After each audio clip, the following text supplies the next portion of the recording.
Hey guys, this is Neek and Rest, and this is She Wolf Alchemy. Today we are talking about thriving in chaos and drowning in peace.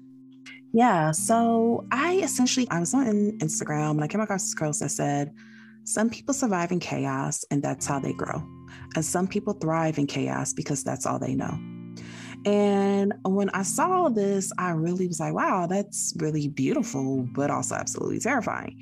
And I'm not 100% sure who wrote this quote. I did a quick Google search and people called it everyone from like Gandhi to Rosa Parks. Like it just, they put this quote up to everybody. So I'm not really sure who wrote this, but I thought this was a really good topic that I actually been seeing a lot in practice lately.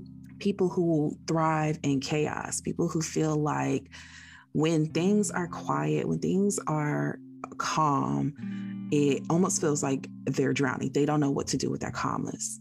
And basically, what I've been seeing is a lot of people who are in more calm moments of their life right now because of COVID. And what I mean by calm is just like they're not doing the hustle and bustle of life that they usually do. You know, we're not interacting as much socially.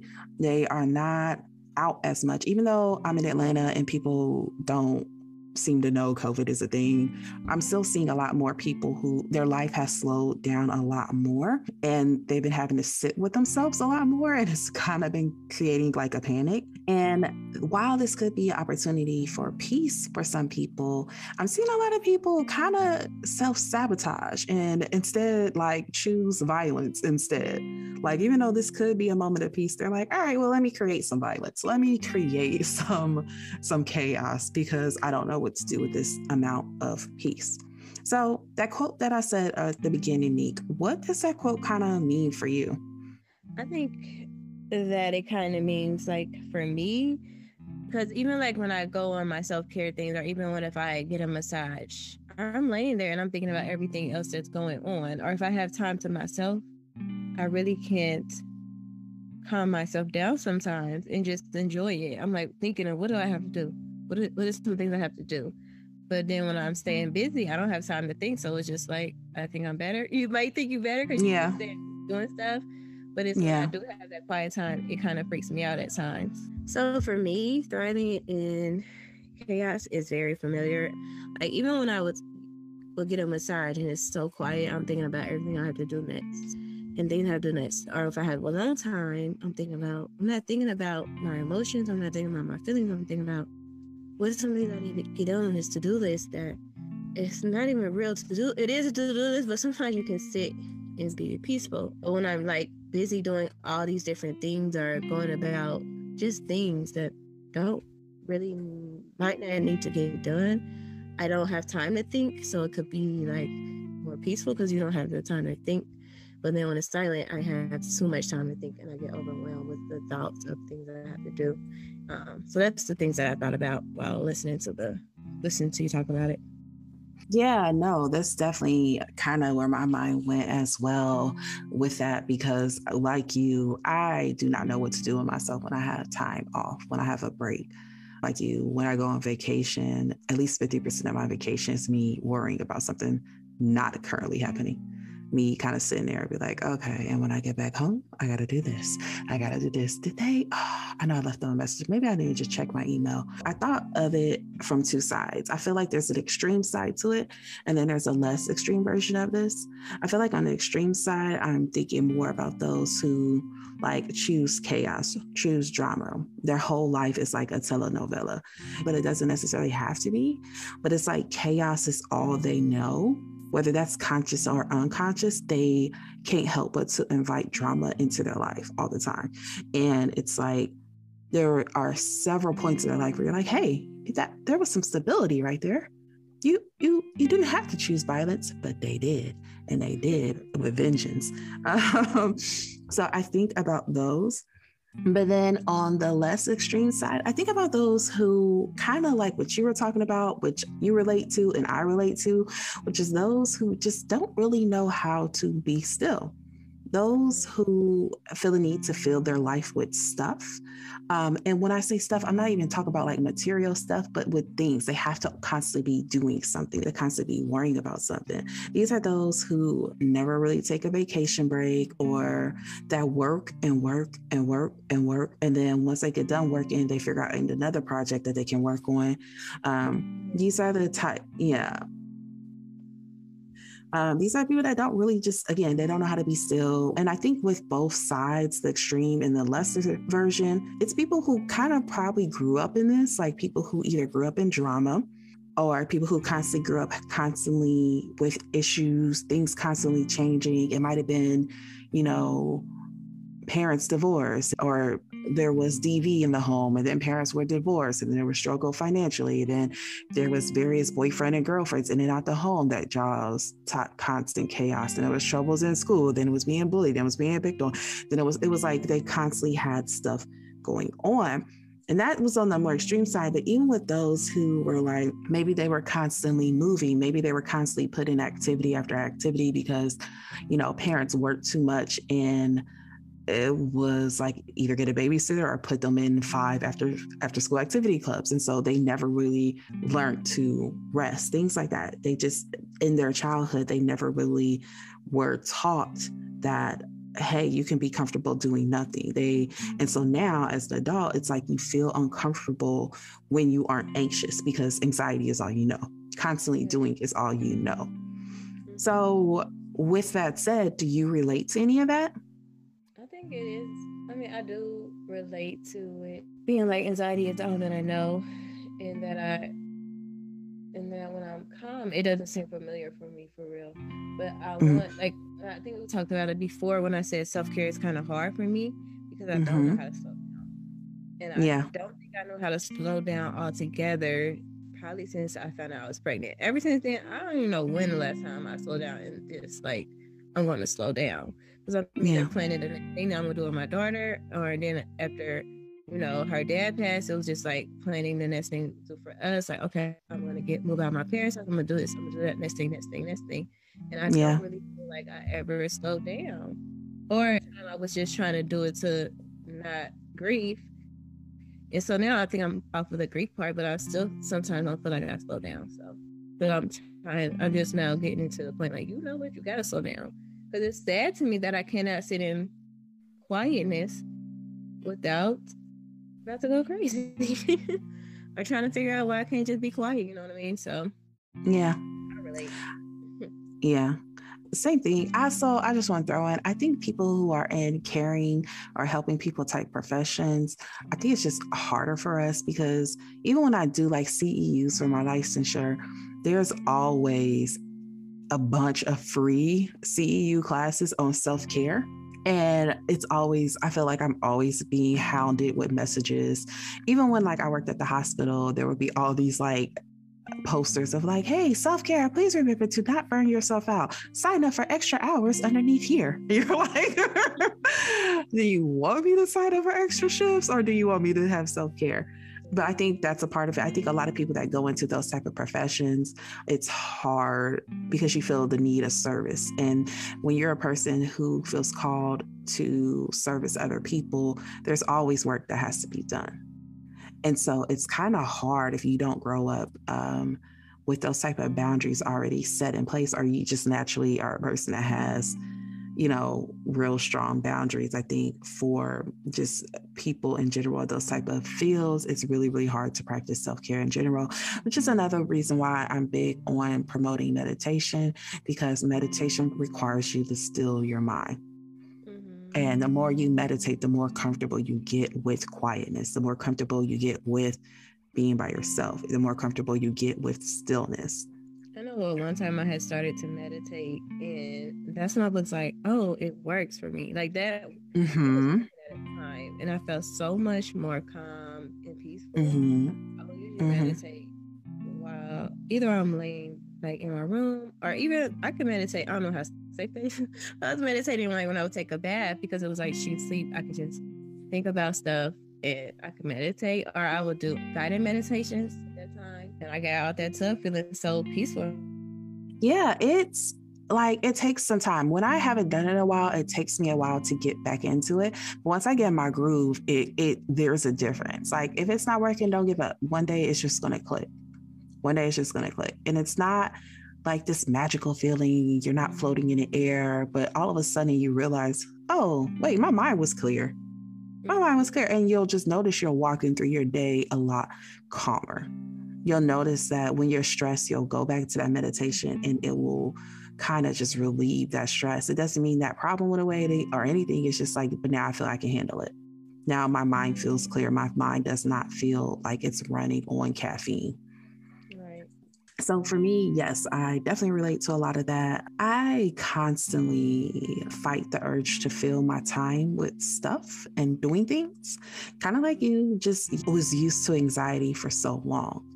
I thought it was normal to be anxious because I feel like all my friends were also highly anxious people. Like I didn't know people who weren't anxious.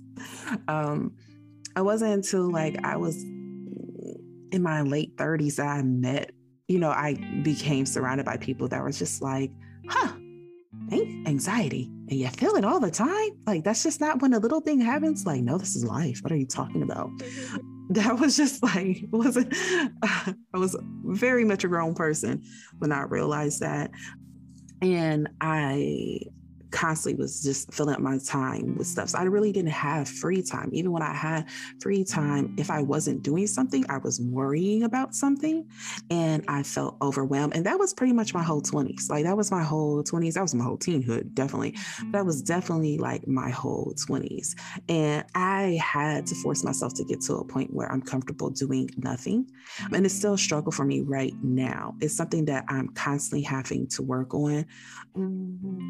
Even like earlier this week, I was like, oh, okay, I need to schedule me a vacation just for myself. And I was looking like when my daughter was going to be with her father and things like that. And I was like, oh, I could get my mom to drop off at her dad's and blah, blah, blah. And like, I talked myself out of it. I was just like, well, you gotta buy a plane ticket and then you gotta get a hotel. And then, okay, you're gonna go to the beach. What are you gonna do on the beach? Because this is how I vacay. I need plans when I vacay. I am not we'll get there and we'll find what we're going to do. Like, no, I research, I look up I'm looking up different locations we can go to, how far it's away from the hotel or the Airbnb. I plan out, okay, we'll be at the beach for 2 hours. We're going to have a reservation at the restaurant at 6:00. That gives us enough time to go home, take a shower, change, put on our makeup, drive to the restaurant. It's only about 30 minutes away. We'll get there about 15 minutes earlier in time and we'll give them about 2 hours at the restaurant. Then we will go to the carousel. That's how I vacation. And I got stressed thinking about planning my vacation and I talked myself out of it. And I had to talk to myself, how did you make vacationing a stressful thing? How did you? And I had to remind myself hey, you deserve a break. You've been working really hard. You've been doing a lot of things and you deserve to reward yourself like that. But I think I do that because I kind of freak out at the thought of giving myself a break on top of that. I feel the need to have to earn my breaks. I feel the need to have to earn relaxation. It's a constant thought that I have to fight of, you don't get it. You have to earn it, which is odd because that's not at all how I parent my child. I am forever trying to give that little girl breaks. I am forever please go sit down somewhere.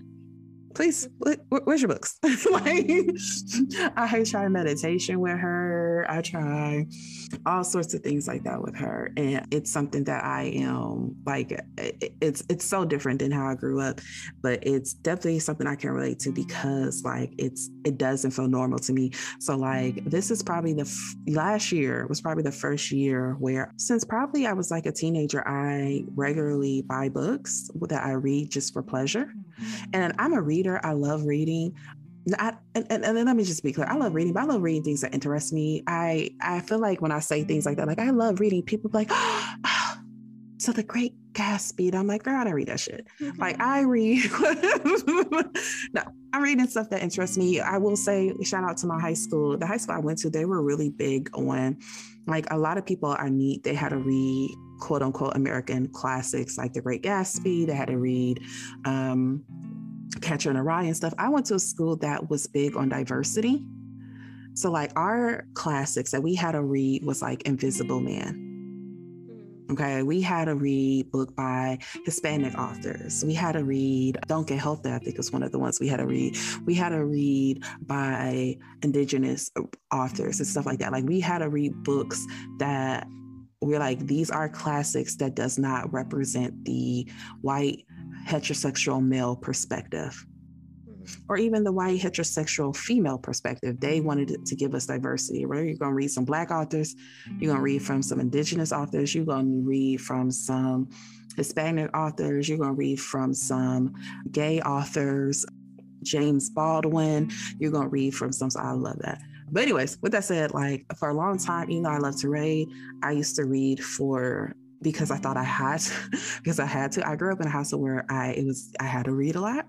And it was like, because knowledge, blah, blah, blah. And so for a long time, even when I was like in college and stuff, even though I would buy books that weren't like on my study list or whatever, it was because I wanted to show that I was a well-read person.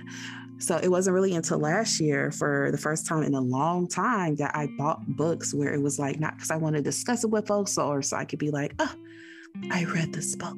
Let me tell you all the things I'm learning. I literally just read because I'm like, oh, this interests me. This is cool. This is dope. And that was it. So that's like one of the things I'm like constantly doing now. Like now I'm studying astrology. And so I've been reading a whole bunch of like astrology books.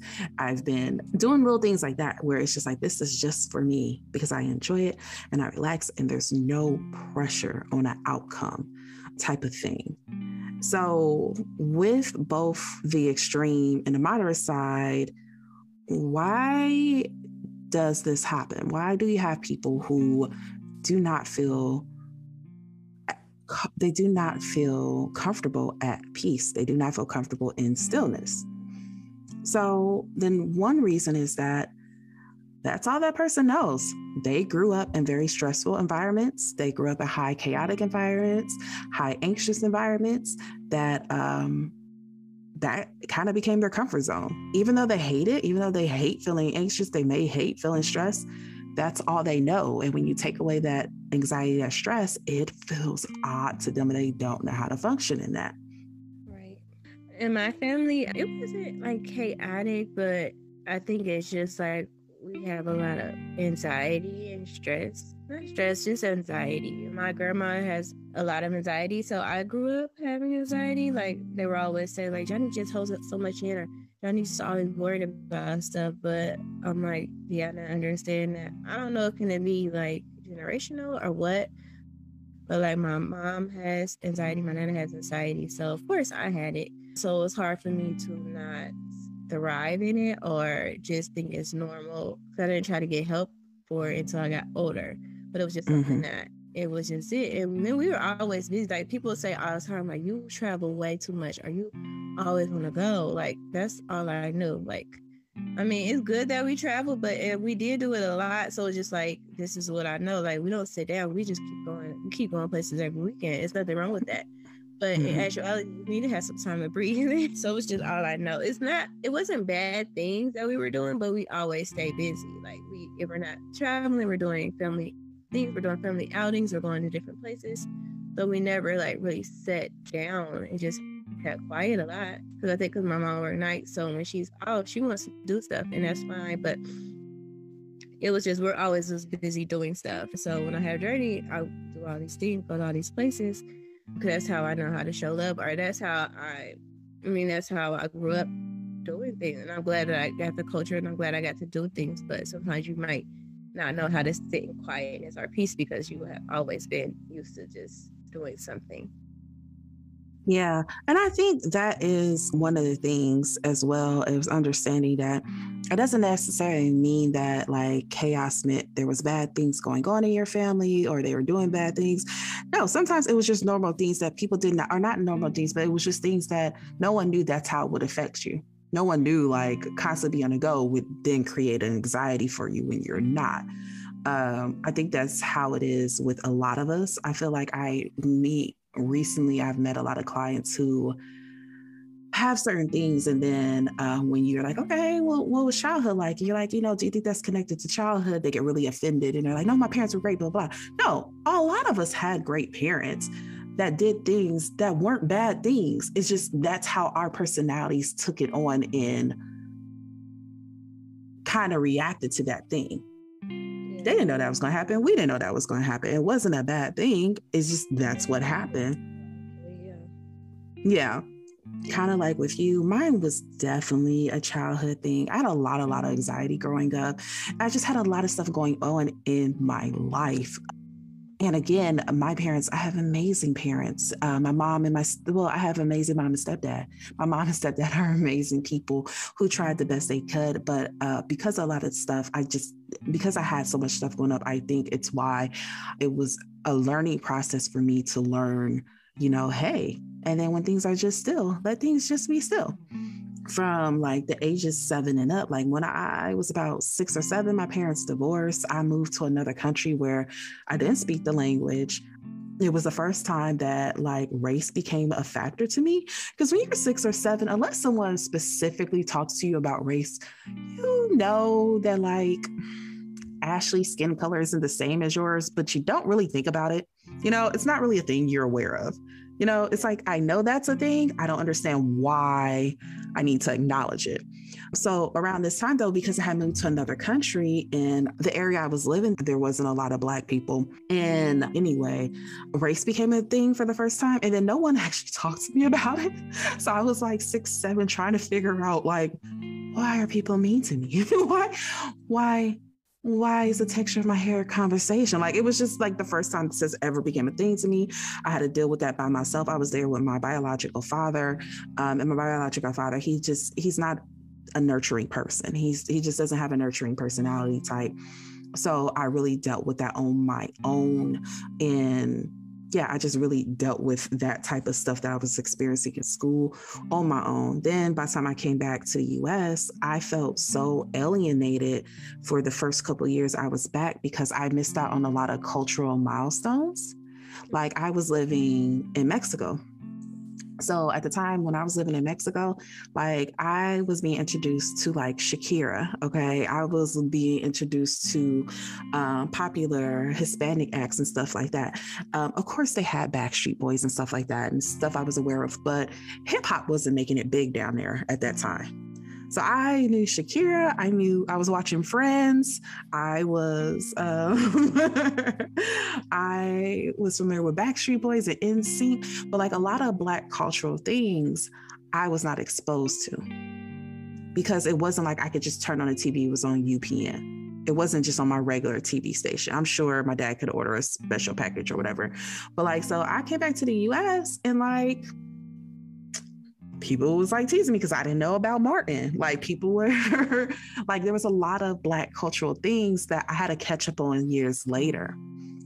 And so like, that was hard for me because like, there was like just a period. There was a couple of years where like, it was me trying to catch up on the culture, feeling really alienated about that.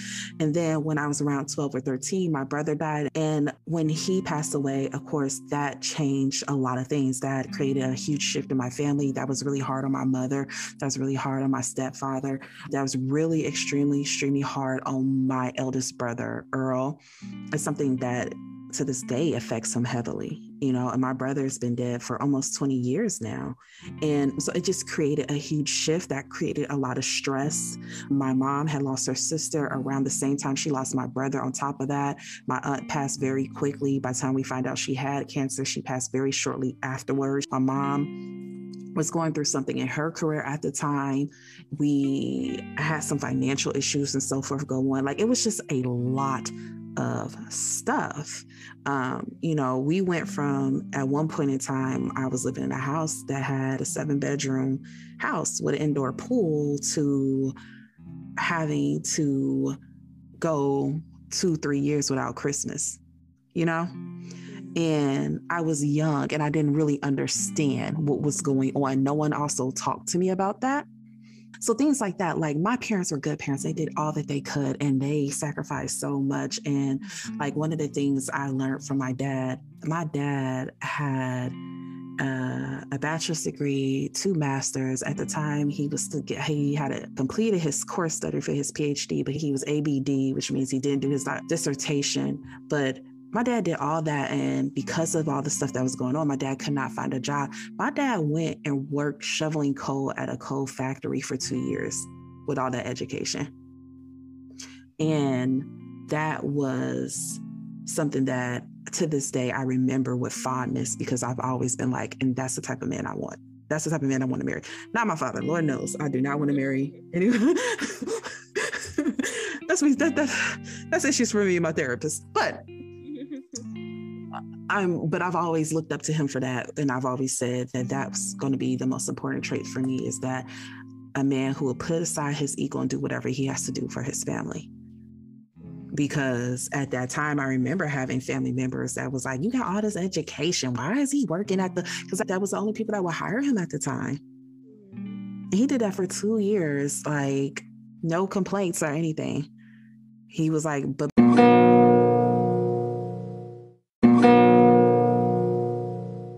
my baby gonna eat. But with that said, that's a lot to go on between ages 7 and 15. So I had a lot of stuff going on, and it was just so much anxiety that when things started to calm down and get better, because that was such a big part of my childhood, it created anxiety in me of me always wanting to kind of be like, when is the other shoe going to drop? Because whenever we had a high for a long period, it was like high, low, high, low, high, low, high, low. And unfortunately, no one really sat down and talked to me about it. So I was just like figuring it out, which is why, guys, it's so important to talk to your kids. Right now, I do therapy and I have a couple of kid clients, and you would be surprised what these kids think. I am constantly in session with kids that are just like, and this is just a random off made up scenario, but with kids that are just like, yeah, and so, mommy coughing, so I think mommy's gonna die. You're like, mommy's gonna die? And they're like, yeah, because I heard mommy told grandma, the coughing meant the COVID killing everybody. So yeah, I'm crying because mommy's gonna die. Like, y'all have to talk to these kids, okay? Like, these kids, they pick up on little stuff, and nobody talks to them, and they just carry this pain around. Yeah, and then finally an adult talks to them, and they're like, wait, why do you think 2 + 2 is 25? And you're just like, because nobody sat and talked to the child.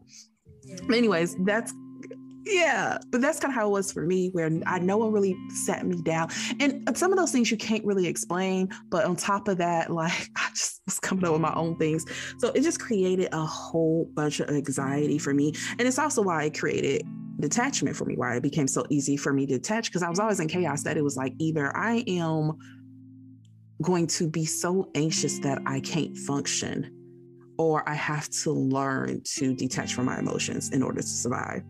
But the problem with detachment, at least for me, I can't detach during calmness. I can only detach it during chaos. And so that creates a problem with me having to learn to be still in calmness, because detached, that means my emotions go on autopilot. I don't have to do much. I don't have to focus on it. I don't even know what's going on with my emotions. But when I'm in calmness, since I can't detach, all them emotions are flooding in. Which is why in the past, I tend to turn to, okay, let me occupy myself with stuff. Let me occupy myself with work. Let me make myself so anxious so I can kick into that detachment area. So another reason why this happens is because there are some people who believe this is just their fate, that they were born in chaos and that's what life is going to be for them, and they have no way out of this. And these are the people who, kind of been told this all their life. Or for some people, it's not even that they've been told, it just seems like that's what they've been shown. That there was a point in time that they... It's over and over, and they never seem like calmness. I saw this a lot with former clients. I have worked with individuals who are sex workers. I have worked with individuals who have been in and out the criminal justice system since they were like teenagers. And I've met a lot of clients in both of these populations that very early on were told by people, this is who you are, this is your lot in life, and that's what it is. And it wasn't until years later that someone told them or a situation happened where they realized, like, I don't have to live in the chaos. This is a choice. I don't have to. This is not predestined. I am not predestined for chaos. The next one is you take on other people's drama. I think this is me. Sometimes when when I'm close to people, family, friends, anybody, I'll usually take on, not all the time, but I have found myself taking on other people's drama and then making that mine, or how can I fix this for them? And sometimes they're not ready to fix it for themselves.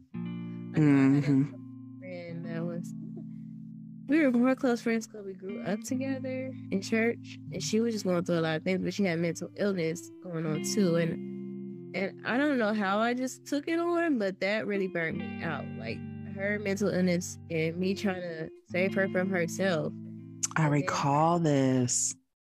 Just relying on me like I'm the savior. It just broke me. It just took me to another place. And it's like, you cannot be this for that person, and you have your whole life to do. I think I was pregnant at this time, or I was about to have a child. I did have a child, and when I have a child, it's like, now I have a whole child and a whole life. I cannot deal with your problems anymore. And I had to, it was back to another episode we talked about with boundaries. But when you take on the drama of other people, that causes chaos within yourself as well. Another one is you like not having peace. I can't really relate to it, but I think it's just like when you're so used to not having peace, it's like, this is a good place. I don't know, a good place for you to work your way out of, or it's a challenge, and I think maybe it's a challenge for people. Like, I don't know.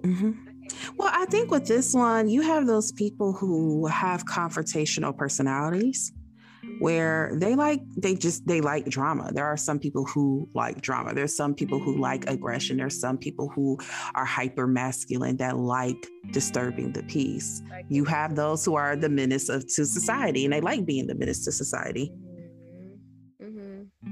That's where they thrive at. And that could be that's all they knew forever. Like, that was their parents to them.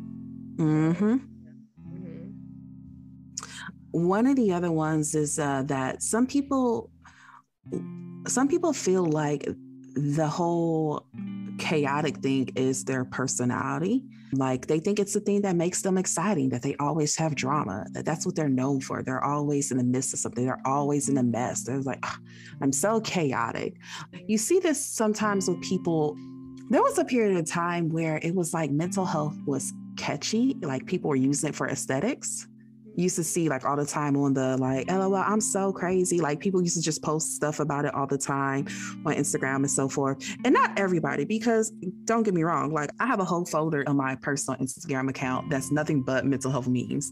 And I like them because I can relate to a lot of them. Not all of them, but I can relate to a lot of them. And I'm just like, LOL, because I find humor the best way to ease pain.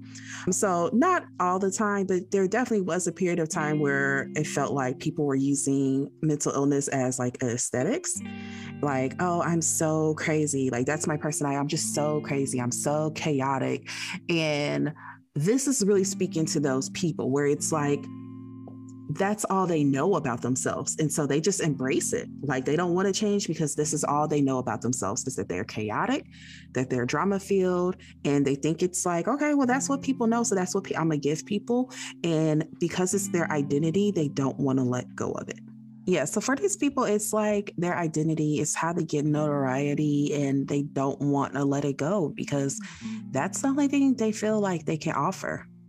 Is the drama, is the nonstopness. That's who they are, and they don't want to let go of that. Now, another one is that some people really don't know what to do without that drama. They don't know what to do without the constant stuff. They don't know what life looks like to not be chaotic. For some of us, we're like, if I had some time, some peace, I would lay out on the beach. I would write that book I'm always talking about. I would go back to school. But for these individuals, it's like, I don't know. Invite some more drama? Oh, no, wait, I can't do that. create some drama. No, they said I can't create drama. Like, it's like their mind keeps going back to that. And even those who are on the lesser side, where it's maybe not creating drama, but just not knowing how to be still, it's a matter of, I don't even know what that looks like. It's a matter of, okay, and if I have this whole piece, what do I do with that? And it's the whole part of not knowing what, because when this is your whole life, it's hard to just automatically make that change. And it's scary not knowing. You're about to step into this pace where it's like, okay, I don't know what this means. I'm changing everything I know about how I operate. So how do you stop this? If you are a person, you're like, okay, either I create chaos, I don't know how to be without drama, or maybe you're on the lesser side and you're like, I just don't know how to be in peace. I have to create stuff. I have to overwork stuff. I have to create anxiety. I don't know how to be in peace. How do I stop?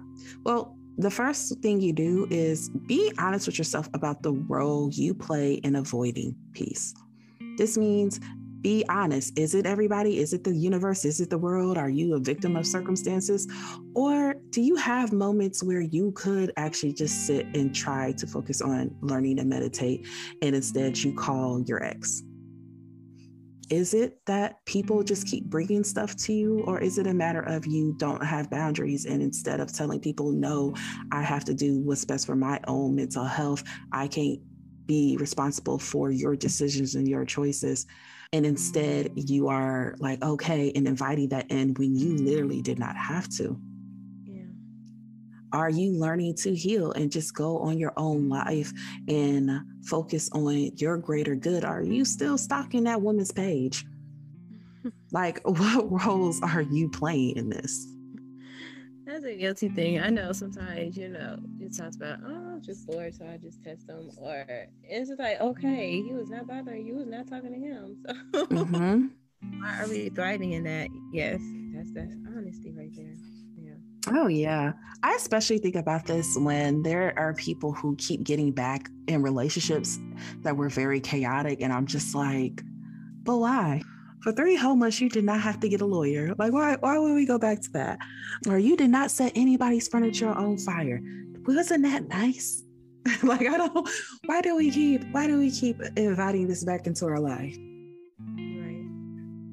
Next would be practicing mindfulness. This is being in the present moment. This goes kind of back to meditation, but even beyond that, when we're talking about being in the present, that is not allowing our thoughts to be controlled by the past or creating anxiety by worrying about the future. Letting us be in the here and now. What is going on here and now? How am I feeling here and now? Why am I feeling this here and now?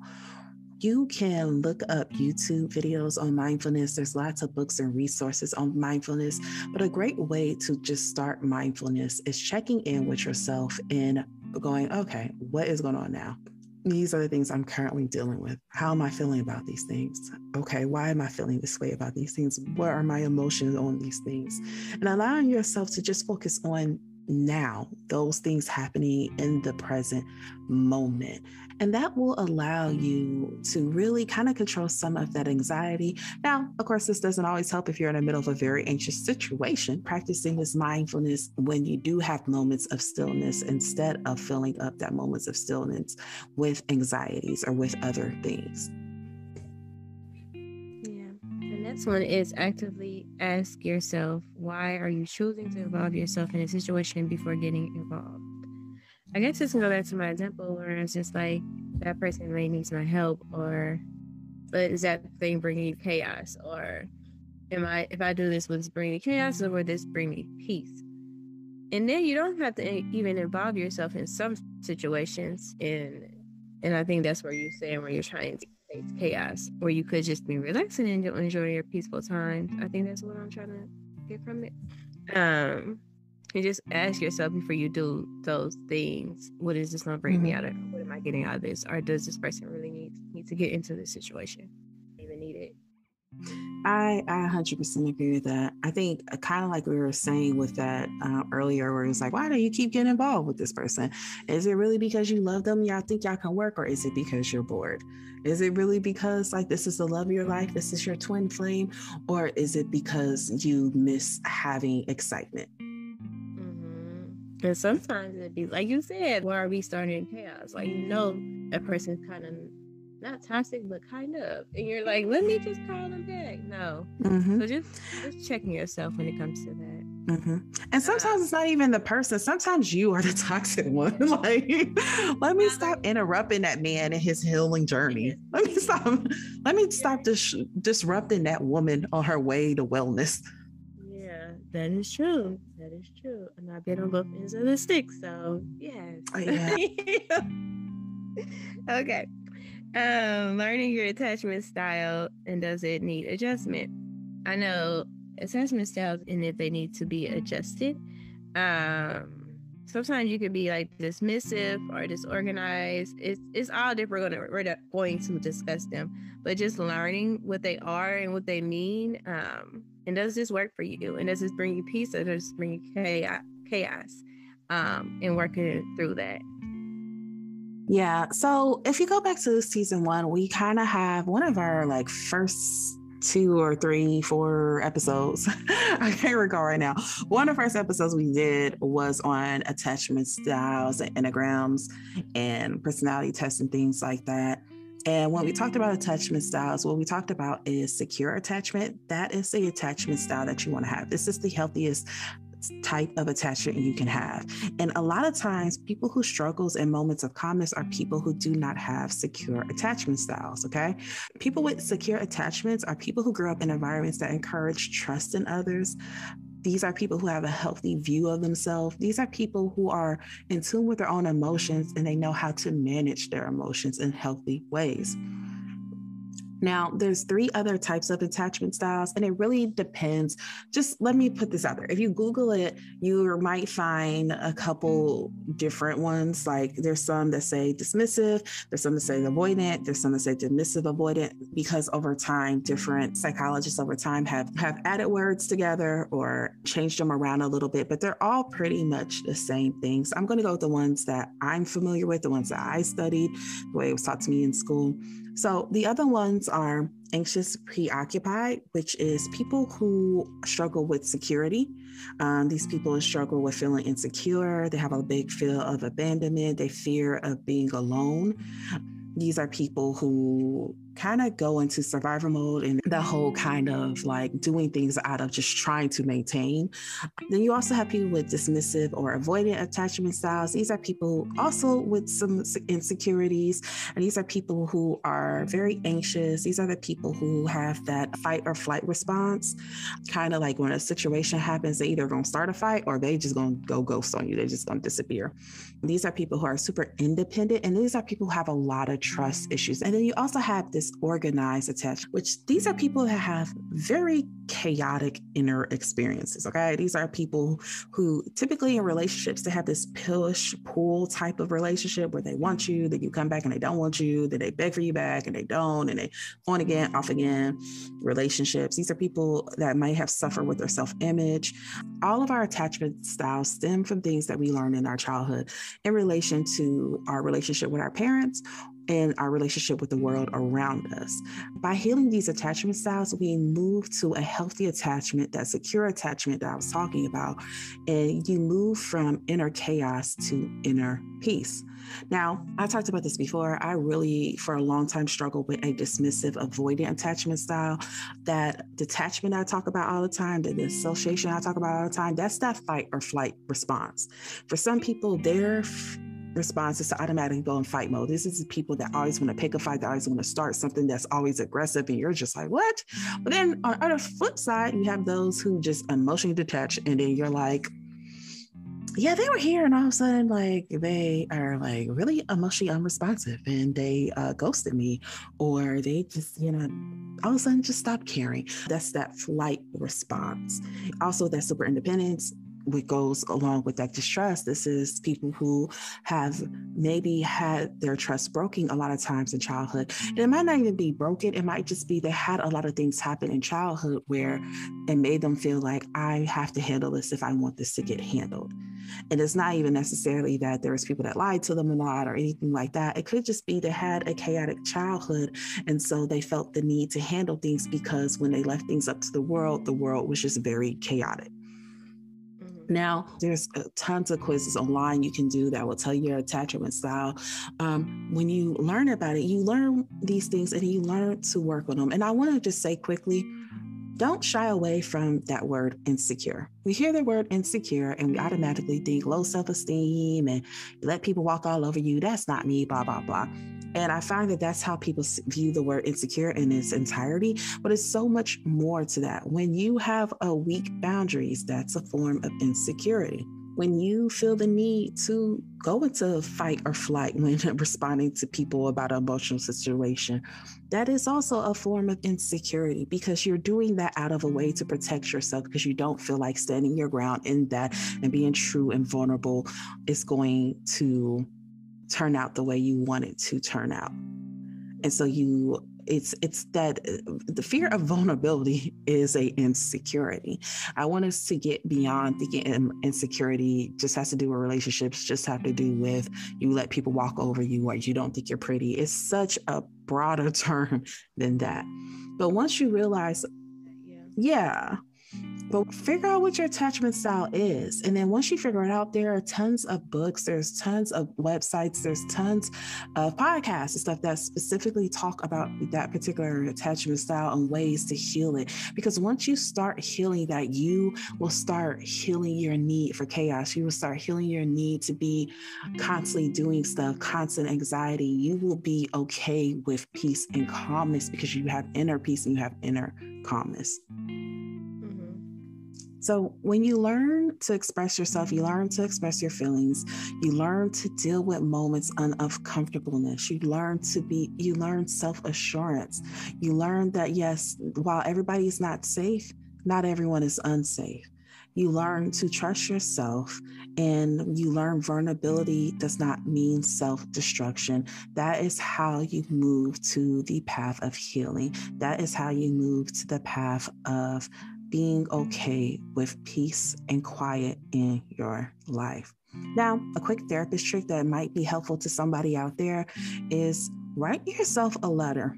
Write yourself a letter about everything you feel that was unjustly done to you. After you write that letter, and have time to write this letter when you do this because it can become really emotional. I found out when people do this, it becomes a very emotional thing for them. But after you write that letter, now go back with a red marker or pen and cross out everything that you wrote on that letter that is an assumption. Cross out everything that you wrote that you do not know firsthand that that's exactly what happened, that's exactly why it happened, that's the 100% fact of how that situation played out.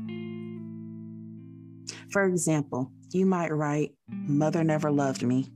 You might write, X made me not feel good enough. You might write, I was passed over for XX job because I wasn't smart enough. Okay. Well, when you take that red pen that your mother did not love you, unless your mother came to you and straight up told you that, that's an assumption. The truth of the matter is that is an assumption. Your mom just may not have known how to love you properly, but it does not mean she did not love you. Your assumption is that she did not. Your ex made you feel less than. We're also going to cross that out because that might not have been their intention. That's how we felt, but that was not what we do not know that's what they were trying to do. That girl might have had inner demons, but she don't love herself. So she cheats and she gets multiple people because she needs multiple people to validate her self-worth. It had nothing to do with you. So we're going to cross that out in red. Now, again, some of us had trash people in our life that straight up be like, and I cheated because you horrible. And you know what? They trash. That's fine. Keep that on there. Yeah. It's fine. Put their name in a jar and go about your life. But this is for the assumptions. And the reason why sometimes some therapists use this is because it helps you go back and look at the list. After you mark off every assumption, usually for most people, you'll realize a lot of the things that you're angry about and holding on to are just the way that you view things and not the fact of what things are. And then once you realize, like, okay, half my page is red marked, you can practice the art of letting go, because it truly, you're holding on to how you felt about a situation, not exactly what the situation is. And that can be a big help also in learning to have peace, understanding that my feelings are valid, but my feelings are not facts. And while I can feel my feelings and I can explore my feelings, I am not going to operate out of my feelings, because they, again, are not facts. Now, after you do all that, see how looking at those assumptions, understanding everything I just said, how that changes your story, how that changes the story of you and how the story of why you need to hold on to those things. And then on a positive side, I do like to encourage people to, in practice, to then follow up with a story of all the things that they have not done that they want. And then follow up in with I like to do green or blue pen on the other side of that, how to get those things. How do I get these things in my life? How do I attract this experience into my life? Now, quickly before we leave, I just want to say, understand that thriving in chaos is not always a bad thing. Sometimes literally life is chaotic. We have no control over it. And it does not mean you have to drown in that chaos. You can still thrive in it. It becomes a bad thing when thriving in chaos is your way of life. Your whole life should not be, your whole life should not be chaotic. The ability to thrive in chaos can be a skill and can be a unique skill, but it should not be your way of life. And to end on that, Nick, you want to put anything else in? Yeah, just don't make thriving in chaos be your end all, or this is normal. Know that you can get through that, set your boundaries, and I think that's all. Yes.